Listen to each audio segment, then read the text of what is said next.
So, what if your natal chart could reveal your deepest wounds? And what if I said shadow work is the key to your emotional freedom? Today, I'm going to show you how four key planets in your natal chart can reveal your shadow self and how you can transform those shadows into your greatest strengths. Today, we're talking about the four planets, which are Pluto, Saturn, Chiron, which is really an asteroid, and the moon. Now, where these planets are located in your natal chart and also based on the aspects that they're making can show us our struggles and habits, such as our addictive behavior and also our blind spots. It also shows us our karma. Now, the shadow side, based on these planetary placements, isn't about fear. It's not something to fear. It's just the part of ourselves that we don't see clearly, and we resist this part of ourselves. But when we understand this, we can address this through shadow work so that these wounds are no longer running the show behind the scenes. Shadow work is very effective for making the unconscious conscious. As you do this practice, you become aware of things that you were not aware of before. And of course, this requires a certain amount of readiness.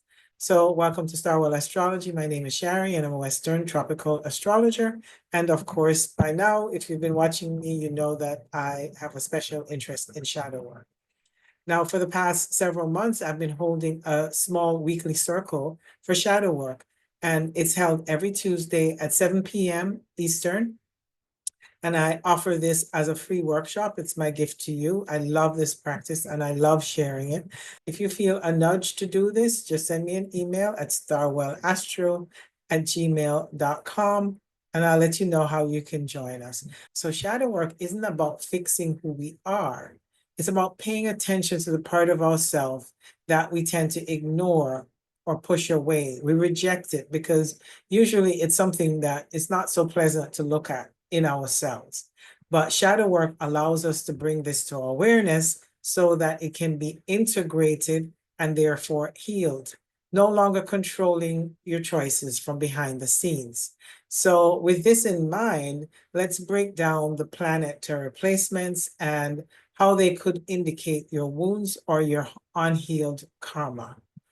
So let's start with Pluto. Those of you who have watched my videos know that I have made several videos on Pluto. So if you want more information about how it lands in your chart, meaning each house that it would be placed in your chart, then take a look at my previous videos. But for today, specifically, I want to talk about just the key placements that can show you your wounds. And Pluto, because Pluto is our soul, it's the part of us that wants to transform at a soul level. That's why it's the furthest planet in the astrological placements of the planets in the sky. It's the most outer planet before we get to the beyond, the invisible, what we can't know directly. So Pluto is like the boundary of our soul before we are aligned in spirit or the invisible world. So that's why Pluto is so key for us when we do shadow work. And its placement can tell us a lot about what wounds we are holding on to. So I would look at Pluto in the fourth house and the eighth house and the 12th house. Of course, Pluto in other placements can also show more wounding, but for the sake of this, keeping this video relatively short, I will talk about the three main locations of Pluto in the natal chart where I'd want to take a closer look and try to see what those wounds would be. So in the fourth house, commonly, this is tied to the ancestry line, your parents, primarily mother, because it's the fourth house. And there's usually wounding around yourself and your mother. If not mother, then family. You're holding on to wounds or secrets or maybe even abuse or violence around family ancestry line. or primarily around the mother wounding, especially if you have a lot of squares or oppositions to Pluto. For example, the moon square Pluto would be a signature for this. Uh, so when we look at Pluto in the fourth house, the way to work with Pluto here is to try to make the connection to what our wounds are saying about our ancestry line. Now, also remember that the fourth house is the foundation of the chart. And although most skip over this, remember the roots, your foundation is the most important thing that you can have to build from. If your foundation is weak, for example, built on sand, then everything that you build above that foundation, it can be unstable. So when you look at the fourth house as your roots and your foundation in your natal chart, then understanding how important it is that we heal our foundation through shadow work makes sense. Otherwise, we're going to make choices that are not going to be rooted in something strong, something fundamental, something authentic for our own sense of self. So Pluto in the fourth house would require healing for this purpose, so that when we're making choices that are going to align us in what feels right for us, it comes from something that we feel we have a strong foundation in. Now, Pluto in the eighth house is also a house that it rules, because the eighth house is ruled by Scorpio. So with Pluto in this placement, there can be a lot of dark hidden secrets. There can be abuse, sometimes around sex, secrets, maybe even addictions in many things, including sex. Pluto in the eighth house is ready for transformation, because remember, the eighth house is a Scorpio house, and Scorpio is all about transformation. So this placement can really help you to access your deep wounds that you have been holding on to. And it gives you access to healing through shadow work, because although Pluto in the eighth house may sound intense and can bring a lot of extreme situations, crisis, trauma into your life if you don't heal them, if you work with Pluto in this placement, you can actually have some of the best results, because this is the house that it rules. Natally, if this is in your chart, definitely you should be working on your wounds in this way. And even as a transit, it's a wonderful time, not wonderful, it's a pivotal or crucial time in your life to actually work on these wounds that you may not have been conscious of before, that suddenly could become conscious, and usually through some kind of intense crisis.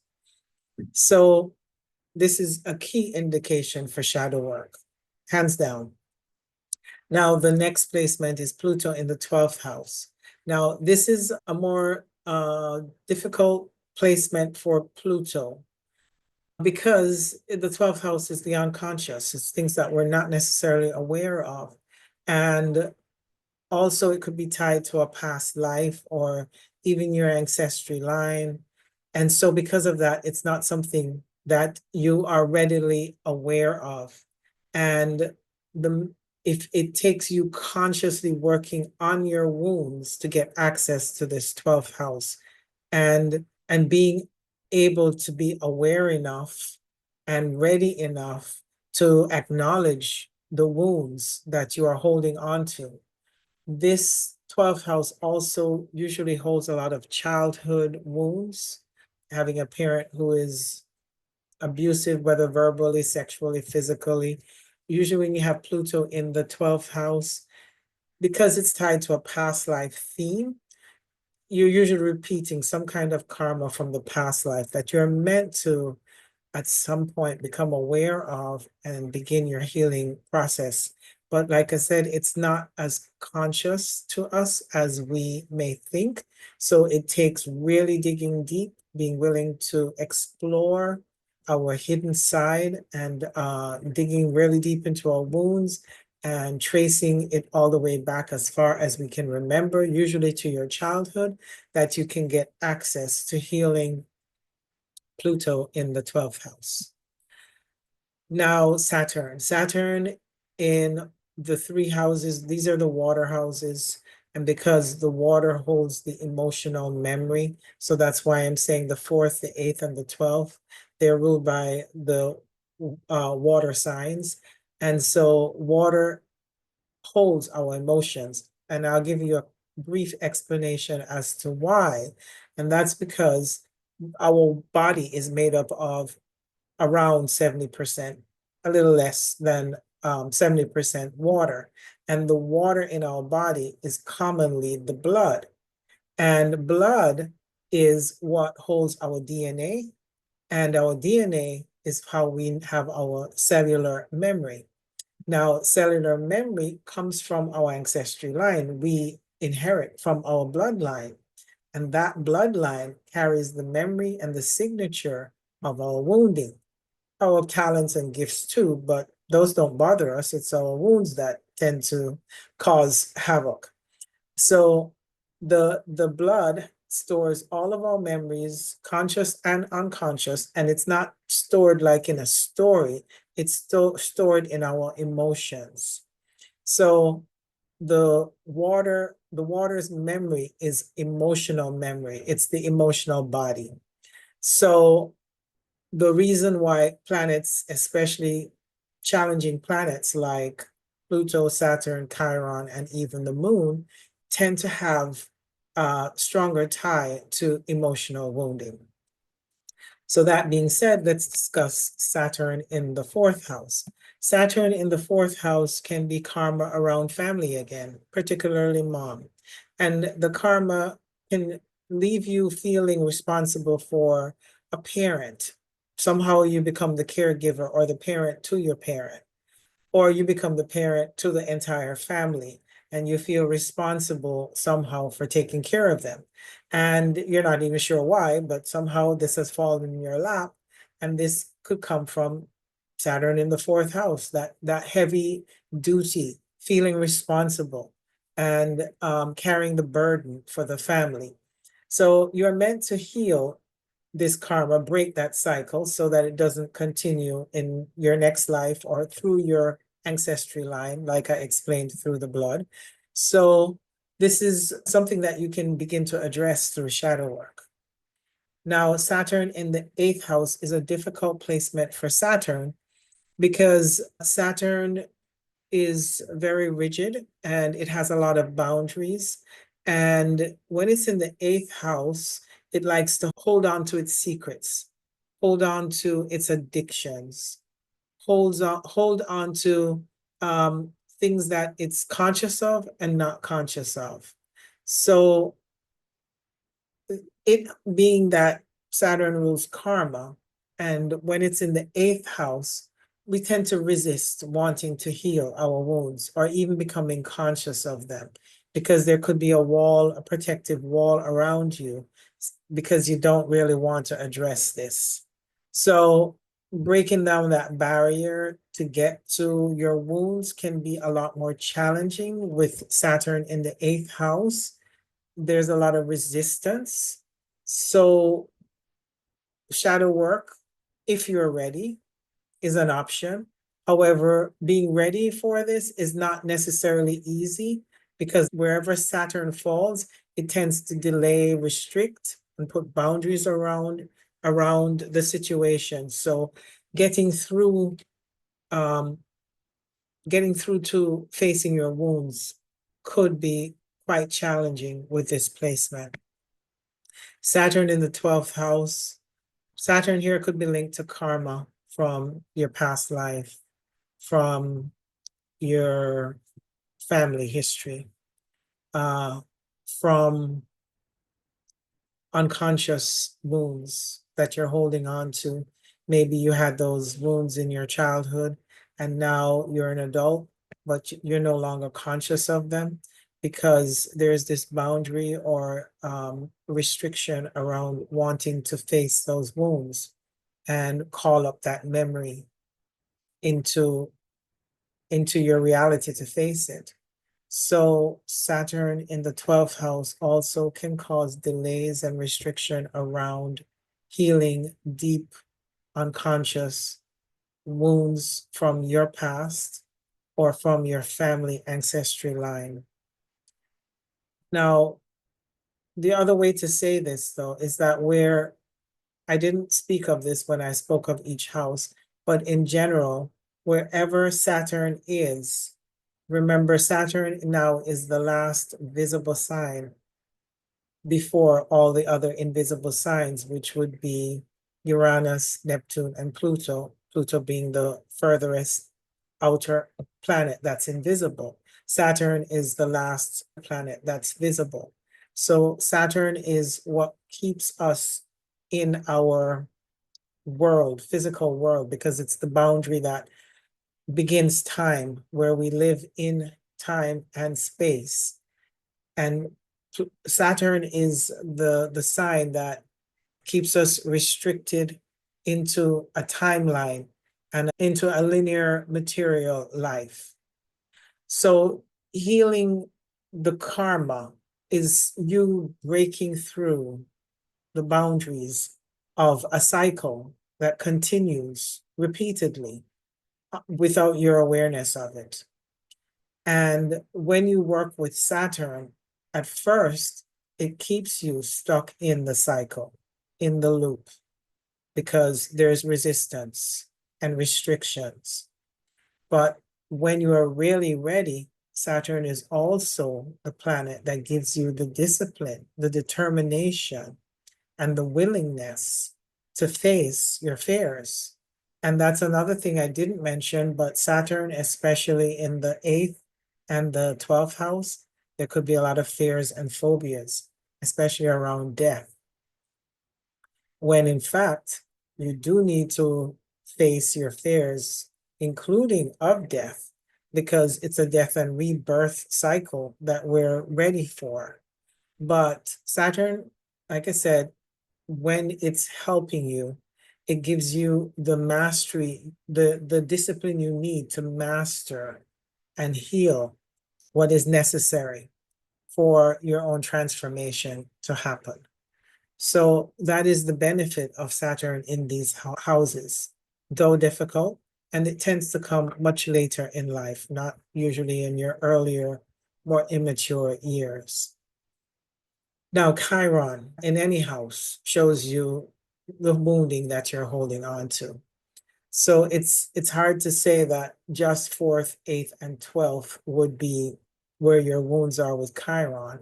Chiron, if it's in the first house, it will be your identity. And if it's your second house, it will be around your money, your values, your self-worth. In your third house, you could have wounding with a sibling or just your mindset or how you learn. In the fourth house, again, it's with family. That does make it a little bit more difficult because we're dealing with lineage. We're dealing with things that are kind of outside of our grasp because we're dealing with family members. So it's not like something you can fix necessarily on your own. Of course, it will still be inside of you if you're doing shadow work. But unlike the first, second, and third, where you can work on your own values, you can work on your own desire to communicate and share and learn. You can work on healing your own wounding as far as an identity in the first house. When we're dealing with a fourth, we're dealing with something other than ourselves. So we're dealing with our family. Of course, you still heal by turning inwards, but this is where the challenge begins. In the fifth house, it could be heal wounding in relationships or with your children, or also maybe not wanting to embrace your gifts and talents, having some kind of blockage around that. Sixth house could be wounding around your dietary habits, could have addictions that you need to deal with, fear of being of service, maybe feeling guilty too a lot because that's a sixth house, so it's a Virgo house. Seventh house is more around relationships. That's a relationship house, or maybe wounding around partnerships that you may have with others. So let's go to the eighth house. Saturn in the eighth house, another challenging house, more so than the others, because now we're dealing with secrets.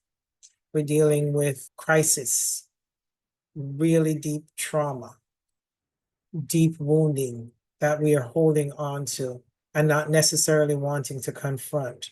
And usually they can be pretty intense because this is an intense house.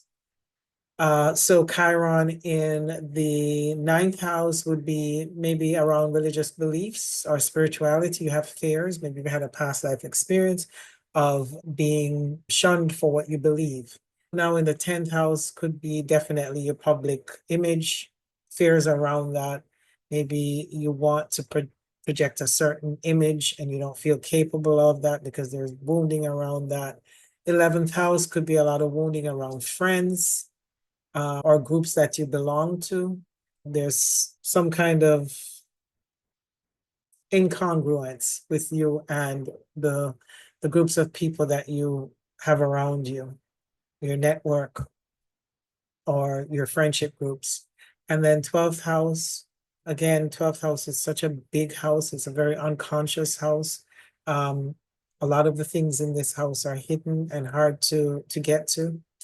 But you could have wounding that you're not even conscious of. You could have wounding that cause you to be addicted or have self-sabotaging behavior, self-undoing behavior, escapist behavior, and you're not even sure why, because the roots of it comes from something much deeper than your actual lifetime. It comes from a past life or an ancestry wound. So that is Chiron. I didn't mean to go through all the houses, but I guess I did. Now, moon. I won't do all the houses for moon. I'll just show you the signs that the moon is not so comfortable in. Now, remember, the moon is the emotional body. It's not the emotions, but it's how you process your emotions, how you filter your emotions based on how you're perceiving your reality. So it's a very, very important planet when it comes to shadow work, because when you practice shadow work, you're practicing shadow work from your personal perspective, how you are perceiving your reality. And the way you perceive your reality is going to come through your personal filters. And those filters are going to be emotionally based. They're not thought based, they're emotionally based. They're based on what you feel. So if you're conditioned to feel that you are unworthy, then that unworthiness is something that gets filtered through the moon. You're going to filter your reality based on that unworthiness. You're going to see your reality through your own eyes, based on your own perspective, based on what feels safe and what doesn't feel safe, how you protect yourself, and what feels comfortable to you based on that unworthiness. Now, that's just one thing. There could be many, many things because we're multifaceted human beings. So the moon is that filter. Moon in Scorpio.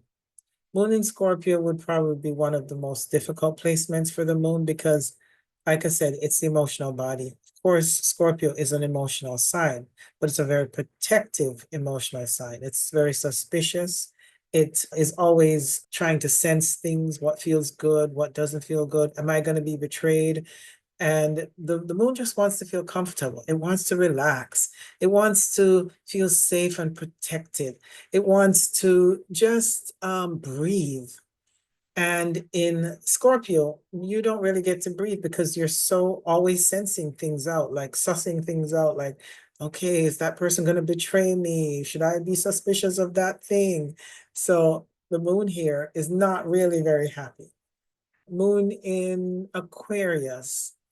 Moon in Aquarius, because again, the moon wants to feel safe, comfortable, protected, and it is your emotional filter. Moon in Aquarius, Aquarius is a very detached sign. It's not very connected to what it's feeling. And because of that, when it's being filtered through the moon, there tends to be a lack of connection. Moon in Aquarius can come across kind of distant, maybe even cold. And that's because it's not a very vulnerable sign. And the moon is okay with vulnerability, The moon is a sensitive sign, and it will notice that there is a coldness or a distance when it's in the sign of Aquarius. Moon in Capricorn, and this will be the last one. The moon in Capricorn is not happy here because it is in a sign that is also not very emotional. Capricorn, remember, is ruled by Saturn. So it's more cold and rigid and strict and controlling. And the moon, like I said, just really wants to relax. It wants to be in a sign where it can relax. It's actually very relaxed in Taurus because it's full of pleasures and comforts and, good food and nature. In Capricorn, no, Capricorn is not about that. Capricorn is more cut and dry and about the rules and being rigid and in control. And the moon doesn't get a chance to breathe. So moon in Capricorn people can tend to be melancholic, emotionally distant, maybe even a little depressed, depending on what aspects it's making, what house it falls in. So many other things to consider. So please don't think that because you have a moon in Capricorn that you're depressed. I'm just saying that that is one of the indications, depending on a lot of other things.